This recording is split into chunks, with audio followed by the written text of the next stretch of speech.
자, 오늘 뉴스장터는 지금 화면에 보이는 미스터트롯의 탑6와 관련해서 또다시 말씀을 드리도록 하겠는데요. 오늘은 9월 12일입니다. 오늘은 이들 탑6가 각자 자유로운 활동을 하는 첫날인데요. 어제까지는 이들 탑6는 TV조선의 집단 매니지먼트, 집단 관리 속에 있다가 이제 오늘부터는 자유로운 몸이 된 겁니다. 말하자면 이제 각자 도생으로 각자의 가수로서 활동을 해야 하는 첫날이 오늘인데요. 그래서 오늘 뉴스장터는 자 보도록 하겠습니다.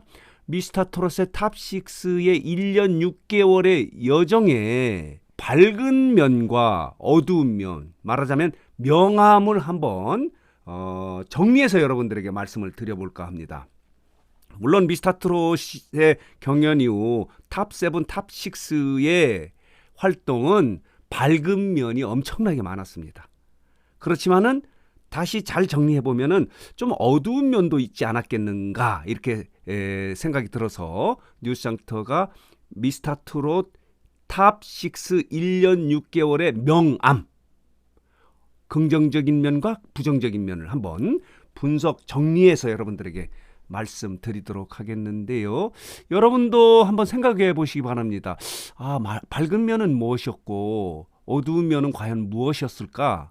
한 번쯤 고민을 해보시면은 어두운 면도 있었습니다.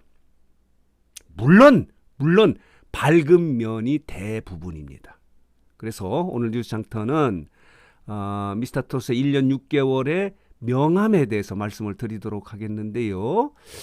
당초 이렇습니다. 여기 보이시겠지만은 미스터트롯의 결승전에 올라간 트롯맨은 탑7입니다. 이렇게 탑7이 됐는데 이 중에서 6명은 김호중을 제외한 6명은 TV조선이 관리하는 뉴에라 프로젝트에 소속이 됐고요. 김호중은 생각을 보여주는 엔터테인먼트로 가서 그때부터 독자 활동을 한 거예요. 한 콘서트까지요. 사랑의 콜센터까지 방송이나 콘서트를 함께 한 것이 한 2개월 정도인가요? 그리고 그 이후에는 김호중은 독자 노선을 이미 갔고요. 나머지 탑6는 그 이후에도 어제까지 뉴에라 프로젝트의 집단 관리에서 활동을 했던 거예요. 그래서 당초 1년 6개월의 초미는 탑7이었고요. 그리고 그 이후에는 탑6가 활동을 했는데 자 사진을 좀 보도록 하겠습니다. 이런 모습들입니다. 이것은 결승전에서 진선미가 결정된 이후에 결승 진출자 트롯맨들이 환호하는 모습이고요. 자 이런 모습도 있었습니다. 이렇게 탑6가 되고요. 자 이렇습니다. 이런 모습이고요. 이것은 아는 형님에 출연했던 탑7의 모습이네요. 그렇죠? 자 이런 모습도 있었고 1년 6개월 정도에 지금 이것도 탑7 김호중도 있습니다. 김호중도 탄탄한 팬덤을 갖고 있지 않습니까? 아리스라고. 이제 김호중은 이미 독자 노선을 갖고 갔었고요. 탑6도 이제 각자 도생으로 가야 될 수밖에 없는 상황인데 그렇다면은 그동안에 자 보도록 하겠습니다. 이 탑6가 이제 독자 노선을 가게 되어 있는데 지난 1년 6개월의 밝은 면이란 과연 무엇일까요? 몇 가지로 정리해서 여러분들에게 말씀드려보도록 하겠는데요. 가장 큰 것은 잊혀진 트롯을 대중가요의 중심 장르로 불러왔다는 거죠. 트롯을 대중가요의 중심 장르로 만들어낸 게 이 탑6, 탑7의 역할이다. 이렇게 긍정적인 면이다. 이렇게 말씀드릴 수 있습니다. 말하자면 미스터트롯 경연이 가져온 가장 긍정적인 것은 트롯의 대중화. 트롯을 대중가요의 핵심 장르로 만들었다는 게 가장 큰 것이 아닌가 이렇게 생각이 들고요. 두 번째로 말씀을 드리자면은 미스터트롯이 지향했던 K트롯 있지 않습니까? 트롯의 세계화. 이것의 기초를 다졌다는 거예요. 기틀을 만들어낸 게 이 지난 1년 6개월의 탑6의 여정이 아닌가 이렇게 생각이 듭니다. 여러분 어떻게 생각하십니까? 동의하십니까? 그럴 것 같습니다. 말하자면 트롯의 국내에서는 트롯이 핵심 대중가의 핵심 장르가 됐고 K-트롯으로 가기 위한 기틀을 만들어낸 것이 탑6의 지난 1년 6개월의 활동의 효과가 아닌가 이렇게 볼 수가 있는데요. 이런 것이 이제 긍정적인 측면이고요. 또 하나 긍정적인 측면은 트롯 가수의 세대 교체입니다. 이 미스터 트롯 경연이 있기 직전, 이들이 활동하기 직전에는 젊은 가수들이 트롯 부르는 자체가 이상했었어요. 남자 가수들은 신유, 박구윤 뭐 이렇게 몇몇 가수들이 있지 않았습니까? 그런데 이들도 지금 이제 중진이 된 거고요. 말하자면 트롯 가수의 세대 교체가 된 거예요. 젊은 트로트 가수, 대형 스타를 탄생시킨 것이 미스터 트롯 1년 6개월의 결과다. 이렇게 말씀을 드릴 수 있어요. 트롯 가수가 젊어진 거예요. 젊어졌다 뿐만 아니라 어려졌습니다. 정동원 같은 경우는. 그래서 트롯 하면 나이 든 가수가 부르는 노래다. 이런 개념을 확 깨놓은 게 미스터 트롯, 트롯맨 1년 6개월의 활동 결과가 아닌가 이렇게 말씀을 드릴 수 있는 거예요. 동의하십니까? 그리고 또 하나는 뭐냐면 이것도 큰 거죠. 이 미스터 트롯 경연이나 그 이후의 1년 6개월이 과정에는 코로나19라고 하는 어려운 면이 있었습니다. 모두들 어려운 환경이 되어 있는데 이런 어려운 환경 속에서 이 국민들에게, 시청자, 팬들에게 위로와 위안을 줬다는 점도 밝은 측면의 하나다 이렇게 말씀을 드릴 수 있어요. 긍정적인 측면이다. 이들이 준 사회적 효과다 이렇게 말씀을 드릴 수 있는 거예요. 그렇습니다. 코로나19 때문에 어려워하는 국민들에게 기쁨과 희망, 위로와 위안 준 것이 미스터 트롯의 탑6의 활동이 아니었는가 이렇게 해석을 할 수가 있고요. 또 하나는 뭐냐면 이것도 재밌습니다. 그동안에 보면요. 방탄소년단이나 이런 K-팝 스타들을 중심으로 팬덤이 형성되지 않았습니까? 방탄소년단의 팬덤이 아미지 않습니까? 아미. 그런데 이들 탑6가 활동함에 따라서 이들의 주 팬인 중장년층을 중심으로도 팬덤 문화가 형성된 거예요. 그동안에는 중장년층은 팬덤이라는 이야기가 나오지도 않았어요.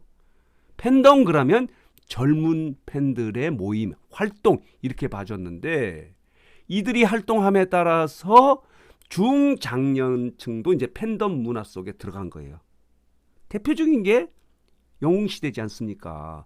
영웅시대 활동은 이 젊은 팬덤하고 또 달라요. 사회적 역할을 많이 하지 않습니까? 기부, 봉사활동, 선한 영향력을 발휘하고 또 커뮤니티가 형성이 돼서 함께 활동을 하고 이런 활동을 하는 게 영웅시대예요.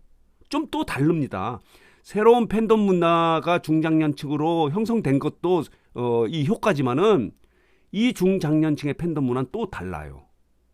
이 말하자면 팬덤, 가수 중심, 가수 이기주의적인 팬덤 활동이 아니고 사회적 이익이, 사회에 선한 영향력을 발휘하는 팬덤 문화를 형성한 것이 이 미스터 트롯의 탑6의 영향이다 이렇게 볼 수 있는 거예요. 그 대표적인 것이 영웅시대예요. 대단하지 않습니까?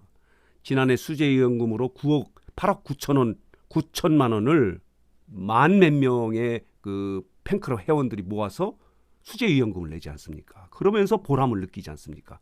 나도 영웅시대 회원이다. 나도 8억 9천을 모으는데 일조를 했고 그렇게 해서 어려운 사람을 도왔다 하는 보람을 느끼게 하는 그런 팬덤 문화를 만든 것이 탑6의 영향 1년 6개월의 활동 중에 하나 효과가 아닌가 이렇게 말씀을 드릴 수 있는 거예요. 또 하나 말씀드리자면은 이런 점도 있어요. 중장년층을 온라인 문화로 이게 유입시킨 거예요. 그동안에는 중장년층들은 온라인 문화가 없었어요. 문자를 한다든가 댓글을 쓴다든가 스밍을 한다든가 이런 게 없었는데 이들이 팬덤이 형성됨에 따라서 이 가수들을 응원하기 위해서 중장년층을 온라인 문화 속에 이렇게 영입토록 한 것이 이들의 효과다 이렇게 말씀을 드릴 수 있어요. 그 첫 번째 것이 미스터트롯 경연의 결승전에서 문자 투표서부터 시작합니다. 그때까지만 해도 문자 투표를 하지 않았었습니다. 그런데 그때를 계기로 해서 그 이후에 그러니까 가수들을 응원하기 위해서 문자를 문자 투표에 참여하지 않습니까? 스밍을 하고 배우고 영웅시대는 덕후교실이 있습니다. 스타디 그룹이 있어요. 어떻게 하면은 이명웅을 응원할 수 있는가 그 방법을 배우는 온라인식의 방법이죠. 뭐 투표하는 방법. 이래서 이들 때문에 중장년층도 온라인화가 됐다. 이렇게 말씀을 드릴 수 있는 거예요. 동의하십니까? 이렇게 정리가 된 거예요. 한 6가지로 정리가 됐는데 이게 긍정적인 면, 밝은 면이다. 명이다. 이렇게 말씀을 드릴 수 있고요. 그렇다면은 어두운 면은 없었나? 한번 고민을 해봤는데요. 많지는 않습니다. 마른 수건 짜듯이 한번 짜봤더니 이런 점이 있네요. 이들이 TV조선과 함께 뉴에라 프로젝트의 집단 관리가 됨에 따라서 개별 활동이 많지 않아서 가수로서 가수의 생명력이라고 할 수 있는 자신의 노래, 신곡 발표가 많지 않았다 하는 점이 좀 어두운 면이 아닌가. 집단 관리를 함에 따라서 개별 활동을 많이 하지 않아서 신곡이 많지 않았다. 김호중 같은 경우는 개별 활동을 해서 신곡을 여러 개 냈고요. 물론 탑6 중에서 이명웅은 3곡을 냈어요. 다 히트를 했고요.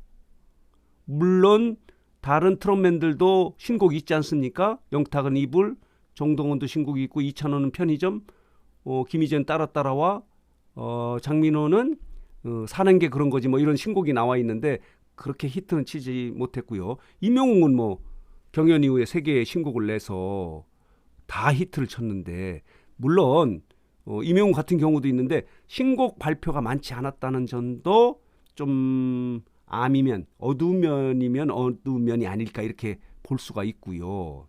또 하나는 뭐냐면 이들 신곡이 정통 트롯이 아니라는 거예요. 아까 말씀드린 대로 이명웅의 이제 나만 믿어요. 그리고 히어로 별빛 같은 나의 사랑아 중에서 조금 트롯 냄새가 나는 것은 별빛 같은 나의 사랑아인데 나머지 따라와 편의점 뭐 그리고 영탁의 이불 사는 게 그런 거지 이런 것들이 다 정통 트롯이 아니라는 점도 좀 어두운 면 중에 하나다. 이들이 지향하는 것은 트롯의 세계화 아닙니까? 그런 측면에서는 트롯 가수 이들이 여러 장르의 노래를 잘 부르는 가창력 있는 가수라고 하는 것은 긍정적인 측면이라 하더라도 이들은 트롯을 세계화하기 위해 트롯 가수의 스타를 만들었다면 정통 트롯의 신곡이 나왔어야 되는데 신곡이 대부분 정통 트롯의 장르를 벗어난 것이 많은 점도 아쉬운 점이다. 이렇게 말씀을 드릴 수 있는 거예요. 긍정하십니까? 그리고 또 하나 한번 부정적인 점을 말씀드리자면은 이들 탑6가 TV조선과의 1년 6개월 매니지먼트 계약이 너무 지나치게 불공정 계약이라는 거죠. 갑을 관계가 뚜렷했다는 거예요. 그러니까 말하자면은 탑6는 TV조선에 꼼짝 마라 이런 상태가 돼 있었던 거예요. 가장 건강한 이 방송국과 아티스트의 관계는 대등한 관계거든요. 뭐 여러분 기억하시죠? 나우나와 KBS의 관계. 다이다이입니다. 다이다이. 말하자면 대등한 관계예요. 그게 건강한 관계인데 이들은 뭐 어쩔 수 없는 관계라 하더라도 TV조선과 이들 탑6의 관계는 뚜렷한 불공정 갑을 관계가 아니었는가 하는 부분도 부정적 측면이 아니었는가. 이제 오늘부터는 자유롭고 각자 도생, 각자 활동을 해야 되는 겁니다. 그런 갑을 관계가 없습니다. 말하자면 시청률을 올릴 수 있는 가수는 많은 방송국으로부터 러브콜이 오고 TV조선만 출연하는 것이 아니라 지상파도 출연하고 다른 종편도 출연하고 케이블도 여러 가지 이제 출연할 수 있기 때문에 이제 자유로운 몸이 되어 있다 하더라도 그동안 1년 6개월은 너무 지나친 갑을 관계가 아니었는가 이렇게 지적을 해볼 수 있습니다. 자, 오늘 뉴스장터는 자, 오늘부터 미스터 트롯 탑6가 각자의 활동을 이제 시작하는 첫날인데요. 그래서 그동안 1년 6개월 동안에 이들 탑7, 탑6의 활동에 대해서 어두운 면과 그리고 밝은 면, 물론 밝은 면이 다수지만은 점을 좀 정리, 좀 분석해서 여러분들에게 말씀을 드렸습니다. 자, 오늘 뉴스상터 영상은 여기서 마치도록 하겠습니다.